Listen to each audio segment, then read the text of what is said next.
বেতন বন্ধ করে রাখা হয়েছে। স্কুল কলেজের শিক্ষকদের বেতন আর কতদিন চলবে এটা আমাদের জানা নাই। জুলাই ফাউন্ডেশনের বেতন বন্ধ করে রাখা হয়েছে। এগুলো মূল কারণটা হচ্ছে সরকারের আসলে ফান্ড নাই, কিন্তু সরকার এটা প্রকাশ করছে না। ব্যাংকিং ব্যবস্থা দেউলিয়া। ঋণ খেলাপিদের আমরা বলেছি, ঋণ খেলাপিদের পুনর্বাসন করার কুফল হচ্ছে এইটা। ব্যাংকে লগ্ন হস্তক্ষেপের কুফল এইটা।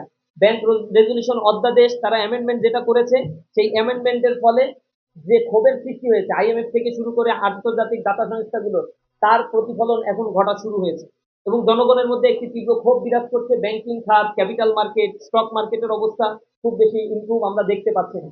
এই জায়গায় সরকারকে হাত দিতে হবে। বেতন বন্ধ করার ক্ষেত্রে সরকার প্রথমে হাত দিয়েছে যে জায়গাগুলোতে তাদের ইন্টারেস্ট নাই, অথবা যেই জায়গাগুলোতে তারা বিমাতা সুলভ আচরণ করতে চায় সেগুলোকে আগে টার্গেট করে স্কুলের বেতন বন্ধ না করে, বিশাল হাবের বেতন বন্ধ না করে আগে মাদ্রাসার বেতন বন্ধ করেছে। আগে জুলাইয়ের বেতন বন্ধ করার আগে তো সংসদ সদস্যদের বেতন বন্ধ করার দরকার ছিল, এমপি মন্ত্রীদের সুযোগ সুবিধা বন্ধ করার দরকার ছিল।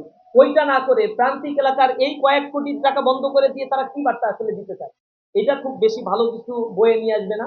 এতে জনগণ ফুঁসে উঠবে এবং জনগণ কথা বলবে। আমরা সরকারকে বলতে চাই যে অনতি বিলম্ব এই চরিত্র পরিহার করুন।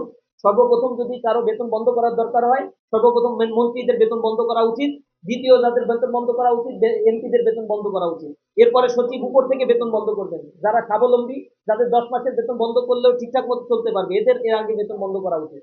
রুট লেভেল থেকে বেতন বন্ধ করে টাকা নাই এই তুলো মানে এই কথাবার্তা বলার কোনো সুযোগটা নাই। আমরা এটা ইন্টেনশনালি মনে করছি সরকারের পক্ষ থেকে কিছু জায়গাকে বাছাই করা হয়েছে এবং সেই জায়গাগুলোকে পরিকল্পিতভাবে ধ্বংস করার জন্যই এই পায়তারাগুলো ধীরে ধীরে ধীরে ধারাবাহিকভাবে তারা করার জন্য চেষ্টা করছে। সরকারকে এই জাতীয় কর্মকাণ্ড থেকে আমরা বিরত থাকার জন্য আহ্বান জানাই।